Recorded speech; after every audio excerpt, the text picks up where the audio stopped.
Hi everyone, welcome to A guide for TGPSC exams. ఈ వీడియోలో మనం సెవెంత్ చాప్టర్ అయినటువంటి 1969 తెలంగాణ ఉద్యమం గురించి డిస్కస్ చేస్తామండి. సో దీనికంటే ముందు చాప్టర్ ఏంటి అంటే మనకి 1956 అంటే మనకు ఆంధ్రప్రదేశ్ రాష్ట్రం ఏర్పడినటువంటి సంవత్సరం అయినటువంటి 1956 నుంచి 1969 అంటే తెలంగాణ ఉద్యమం స్టార్ట్ అయిన ఇయర్ వరకు ఈ ఈ ఈ 2 ఇయర్స్ మధ్యలో అంటే ఈ పీరియడ్‌లో 1956-1969 మధ్యలో జరిగినటువంటి తెలంగాణ పరిరక్షణ ఉల్లంఘన అనేది మనకి ఏ విధంగా జరిగిందని దీని ముందు చాప్టర్‌లో చదువుకున్నాం గదా అండి. సో మరి పరిరక్షణల ఉల్లంఘన జరిగిన తర్వాత దాని యొక్క పర్యవసానమే మనకి ఈ 1969 తెలంగాణ ఉద్యమం. ఇది మనకి తెలంగాణ మూవ్‌మెంట్ ఫేజ్ 1లో చాలా ఇంపార్టెంట్ చాప్టర్ అండి ఇది. ఫేజ్ 1లో మొత్తంలో ఇప్పుడు మనం ఆల్మోస్ట్ ఇప్పుడు ఈ సెవెంత్ చాప్టర్ కదండీ. అన్ని చాప్టర్‌లో ఇంపార్టెంట్ చాప్టర్ ఈ సెవెంత్ చాప్టరు. సో దీన్ని మనం ఇప్పుడు డిస్కస్ చేస్తాం. అసలు ఈ 1969 తెలంగాణ ఉద్యమంకి కారణాలు ఏంటని చూసుకుంటే గనుక ఫస్ట్ వచ్చేసరికి తెలంగాణ రక్షణల ఉల్లంఘన. సో కారణాలు ఏంటండి? తెలంగాణ ఉద్యమం మనకు 1969లోనే రావడానికి కారణాలు ఏంటి అనంటే, తెలంగాణ కోసం తెలంగాణ కోసం అంటే తెలంగాణ రాష్ట్రం కోసం జరిగినటువంటి ఉద్యమమే ఈ తెలంగాణ ఉద్యమం అండి. ఇది 1969లో జరిగింది. చాలామందికి ఏంటంటే మనకి 2011 ఆ టైంలో జరిగిన ఉద్యమమే అందరికి చాలామందికి తెలుసు. బట్ మనకు తెలంగాణ రాష్ట్రం ఏర్పడాలని ఫస్ట్ ఉద్యమం ఎప్పుడు స్టార్ట్ అయిందంటే 1969 అనేది చాలా చాలా ఇంపార్టెంట్ అని గుర్తుంచుకోవాలి. ఇది తొలి దశ తెలంగాణ ఉద్యమం అని అంటారు దీన్ని. సో దీనికి కారణాలు చూసుకున్నట్టయితే గనుక మనకి ఫస్ట్ రీజన్ వచ్చేసరికి తెలంగాణ రక్షణల ఉల్లంఘన అండి. మనం దీని ముందు చాప్టర్‌లో కూడా డిస్కస్ చేసుకున్నాం.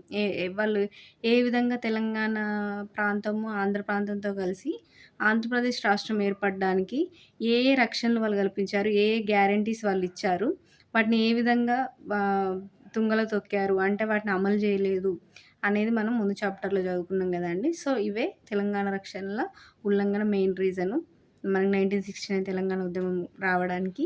నెక్స్ట్ రీజన్ వచ్చేసరికి మనకి తాత్కాలిక ఉద్యోగుల తొలగింపు అండి. సో ఈ తాత్కాలిక ఉద్యోగుల తొలగింపు అనేది ఎందుకు జరిగింది అంటే మనకు 1965-66 ఈ టైం పీరియడ్‌లో అంటే ఈ ఇయర్‌లో 1965-66 ఈ మధ్య కాలంలో ఏమైందంటే యుద్ధం వచ్చిందండి. ఆ యుద్ధ కాలంలో మనకి రాష్ట్ర బడ్జెట్‌లో 10% కోత అనేది వచ్చింది. సో బడ్జెట్‌లో 10% కోత విధించినందువలన దాని పర్యవసానంగా మనకి తాత్కాలిక ఉద్యోగులను తొలగించారు. సో ఆ తాత్కాలిక ఉద్యోగులను తొలగించడం వల్ల ఉద్యోగుల అసంతృప్తి అనేది పెరిగిపోయిందండి. సో ఆ అసంతృప్తి పెరిగిపోయి ఈ తెలంగాణ ఉద్యమం చేయడానికి కూడా అదొక కారణంగా నిలిచిందనేది ఇక్కడ గుర్తుంచుకోవాలి.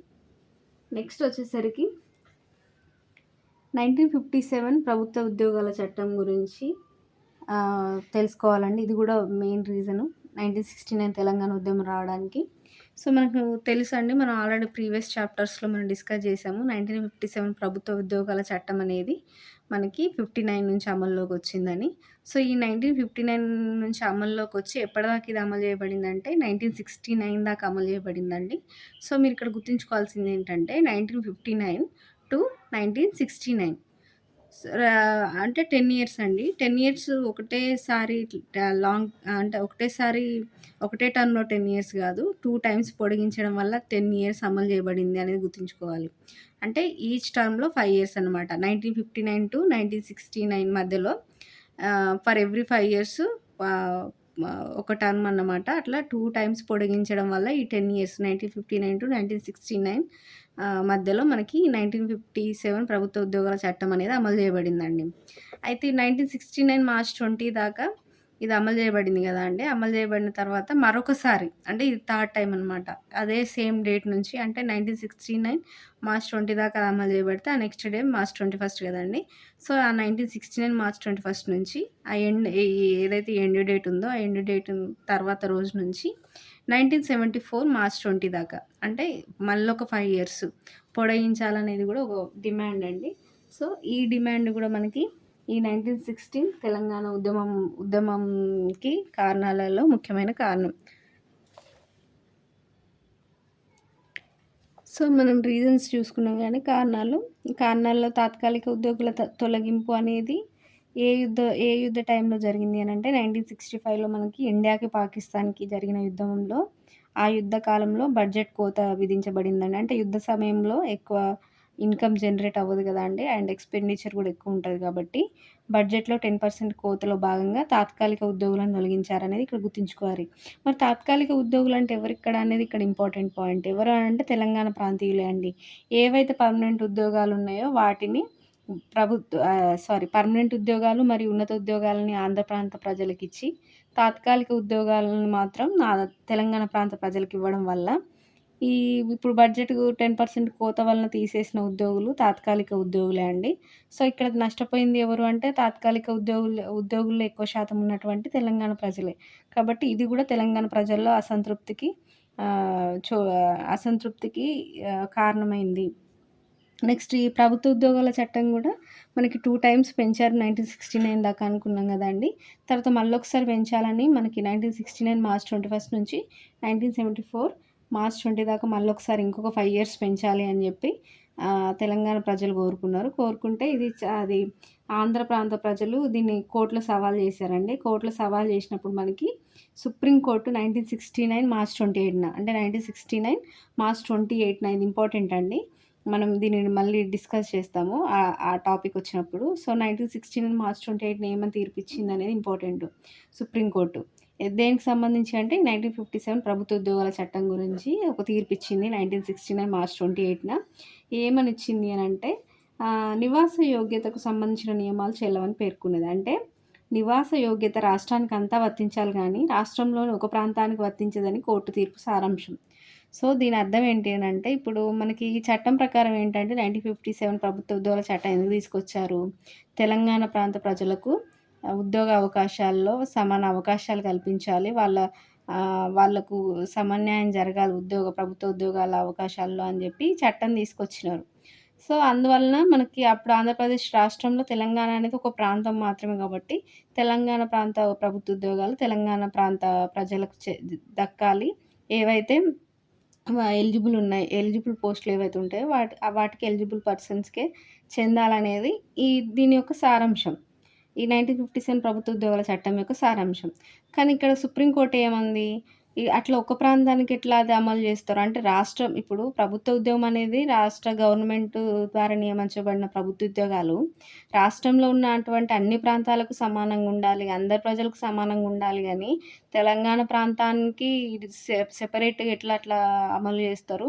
సో, ఇది చట్టపరంగా ఇది ఆహ్, కరెక్ట్ కాదు అని చెప్పి ఈ ఈ సుప్రీం కోర్ట్ అనేది అటువంటి నియమాలు అంటే రాష్ట్రంలో ఒక ప్రాంతానికి మాత్రమే సెపరేట్‌గా అంటే ఆ ప్రాంత ప్రభుత్వ ఉద్యోగాలు ఆ ప్రాంత ప్రజలకే ఇవ్వాలన్నటువంటి సెపరేట్ నియమాలు చెల్లవు అని జెప్పి ఇక్కడ తీర్పిచ్చిందనేది గుర్తుంచుకోవాలి. అట్లా తీర్పు ఇవ్వడం వల్ల ఇంకా అశాంతి పెరిగింది తెలంగాణ ప్రజల్లో.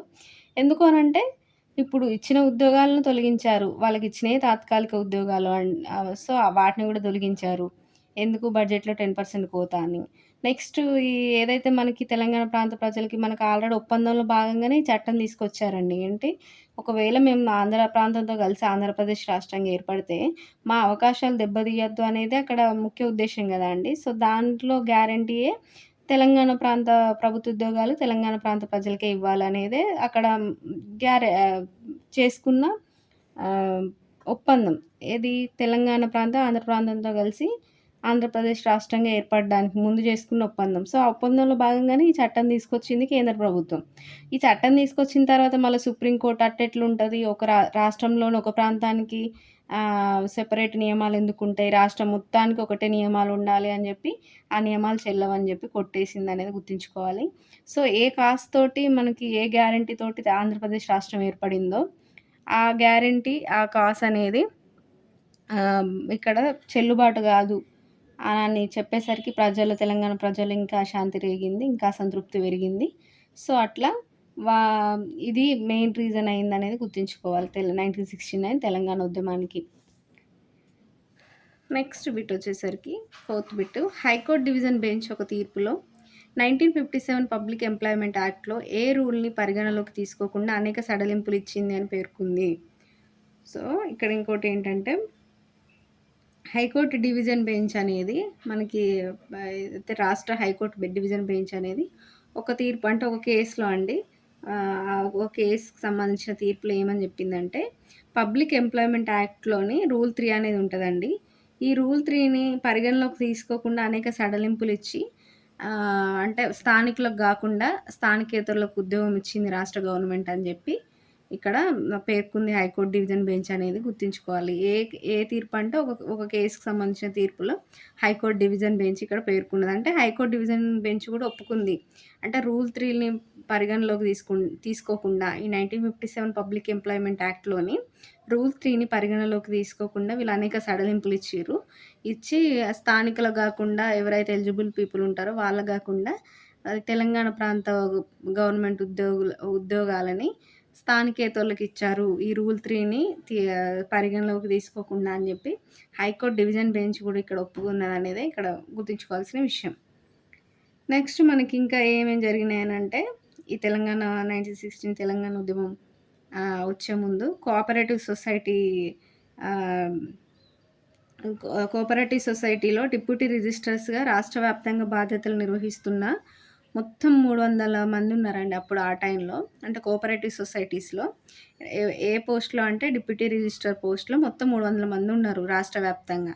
మరి ఆ 300 మందిలో తెలంగాణ ప్రజలెంత అంటే తెలంగాణకు సంబంధించిన వ్యక్తులు ఎంతమంది ఉన్నారు అంటే జస్ట్ 9 మందండి. చూడండి మొత్తం 300 మంది డిప్యూటీ రిజిస్ట్రార్స్ ఉంటే ఏది కోఆపరేటివ్ సొసైటీలో. ఈ కోఆపరేటివ్ సొసైటీలో డిప్యూటీ రిజిస్ట్రార్ మొత్తం 300 పోస్టులుంటే, ఆ 300 పోస్టుల్లో కేవలం 9 మందే తెలంగాణ పీపులు. మిగతా వాళ్ళందరూ ఆంధ్ర ప్రాంతానికి చెందిన వాళ్ళనేది ఇక్కడ గుర్తుంచుకోవాలి. సో, మరి 9 మందికే ఇచ్చిర్రంటే మరి తెలంగాణ ప్రాంతంలో ఎన్నున్నాయి డిప్యూటీ రిజిస్ట్రార్ పోస్టులంటే 70 కన్నా ఎక్కువున్నాయండి. 70 కన్నా ఎక్కువున్నప్పటికీ 9 మందికే ఇచ్చినారు. ఇప్పుడు తెలంగాణ ప్రాంత ప్రభుత్వ ఉద్యోగాలు తెలంగాణ ప్రాంత ప్రజలకే అనేదే గదండీ నియమము, చట్టం ప్రకారము. ఆహ్, సో, అటువంటి అట్లా జూసుకుంటే తెలంగాణ ప్రాంత ప్రజలకి ఎన్ని పోస్టులున్నాయి డిప్యూటీ రిజిస్ట్రార్ 300 పోస్టుల్లో 70 కంటే ఎక్కువ తెలంగాణ ప్రాంతానికి చెందిన పోస్టులు. మరి 70 కంటే ఎక్కువున్నప్పుడు కనీసం 70 అన్న తెలంగాణ ప్రాంత ప్రజలకిచ్చారా అంటే లేదండి.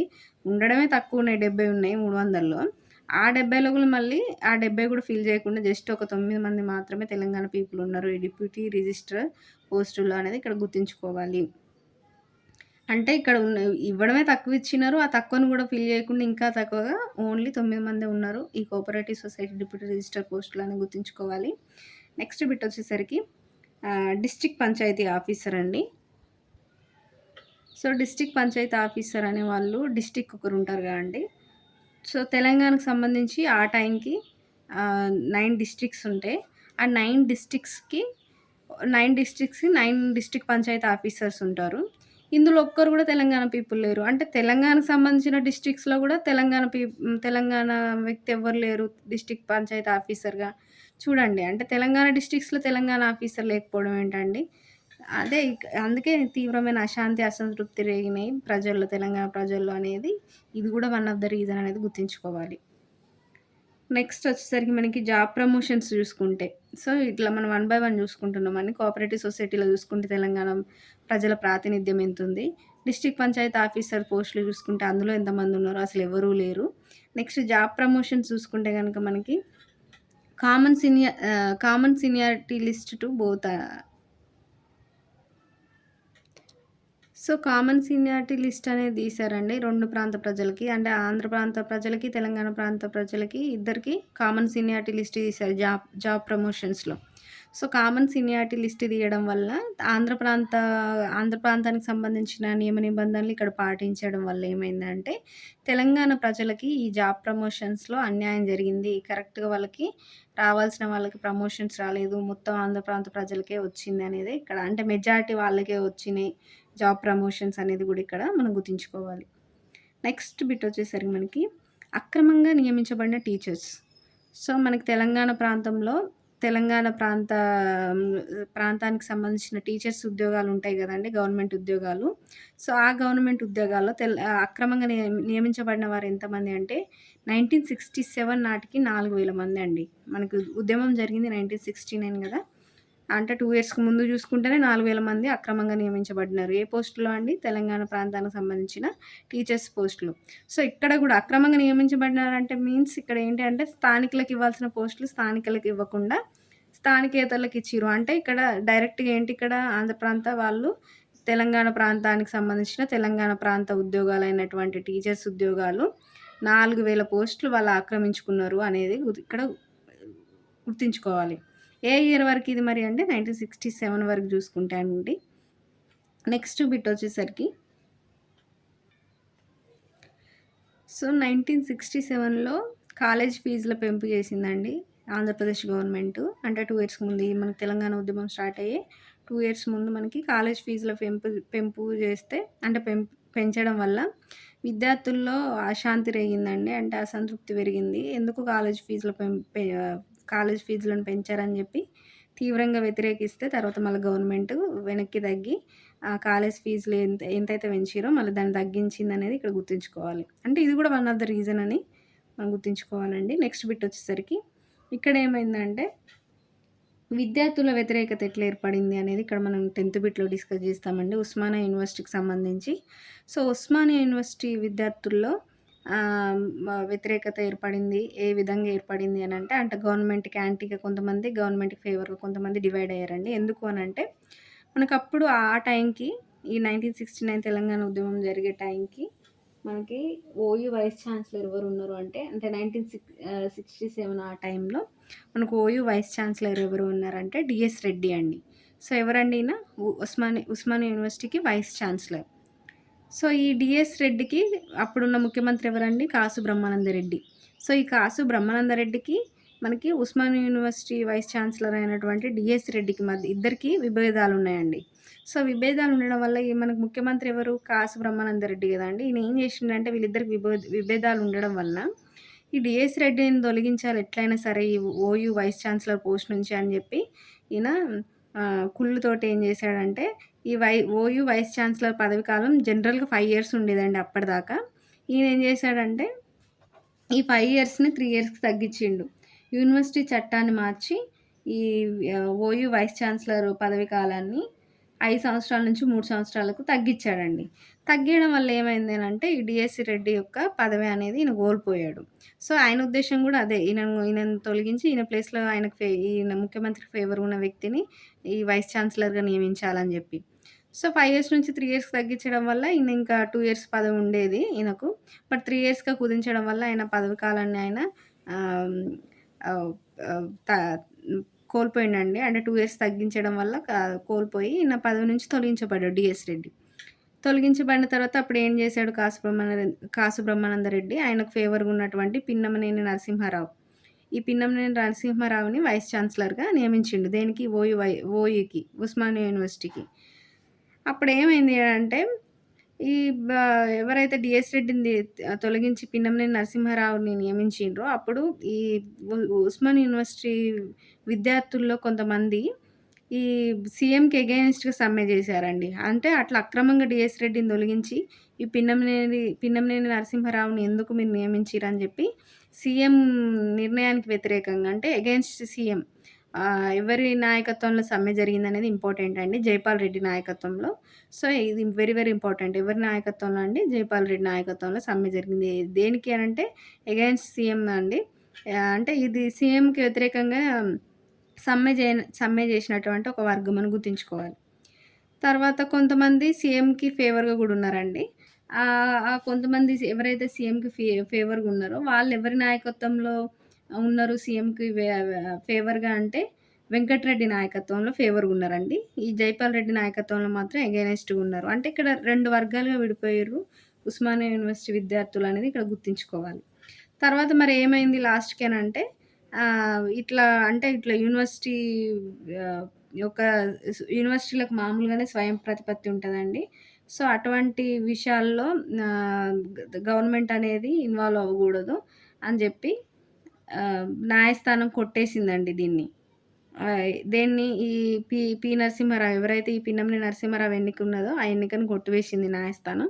కొట్టివేయడం వల్ల మళ్ళా తిరిగి ఈ డిఎస్ రెడ్డినే మళ్ళీ ఆయన్నే వైస్ ఛాన్సలర్‌గా నియమించబడ్డాడనేది ఇక్కడ గుర్తుంచుకోవాల్సిన విషయం. సో, ఇది ఇట్లా ఇది గూడా ఒక వన్ ఆఫ్ ద రీజన్. అంటే ఇక్కడ కొంతమంది గవర్నమెంట్‌కి అగెయిన్స్ట్‌గా అయిపోయినారు విద్యార్థులు. కొంతమంది గవర్నమెంట్‌కి ఫేవర్‌గా ఉన్నారు. సో, ఇట్లా ఓయూ యూనివర్సిటీలో ఒక అసంతృప్తి పెరిగింది. ఓయూ యూనివర్సిటీ విద్యార్థుల్లో. ఏ విషయంలో ఇది స్టార్ట్ అయిందంటే వైస్ ఛాన్సలర్ ఎన్నిక విషయంలో అనేది ఇక్కడ మనం గుర్తుంచుకోవాలి. నెక్స్ట్ బిట్ వచ్చేసరికి మనకి ఓయూ విద్యార్థి సంఘాలు ఏర్పడినాయని అనుకున్నాం గదండీ ఇందాక. ఈ ముందు జరిగిన సంఘటన వల్ల. సో, ఫేవర్ ఆఫ్ సీఎం ఎవరు అనంటే వెంకటరెడ్డి నాయకత్వంలోని విద్యార్థులు.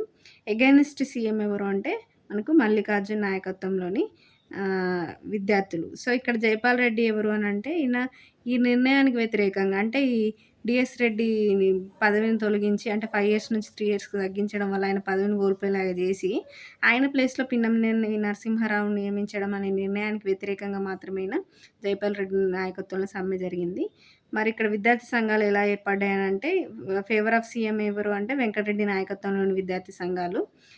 ఎగైన్స్ట్ సీఎం ఎవరు అంటే మల్లికార్జున్ నాయకత్వంలోని విద్యార్థి సంఘం అనేది ఇక్కడ మనం గుర్తుంచుకోవాలి. సో, ఇక్కడికి మనం ఈ వీడియోలో 11థ్ బిట్ దాకా కవర్ చేశామండి. నెక్స్ట్ బిట్స్ మనం నెక్స్ట్ వీడియోలో కవర్ చేద్దాం. Thank you.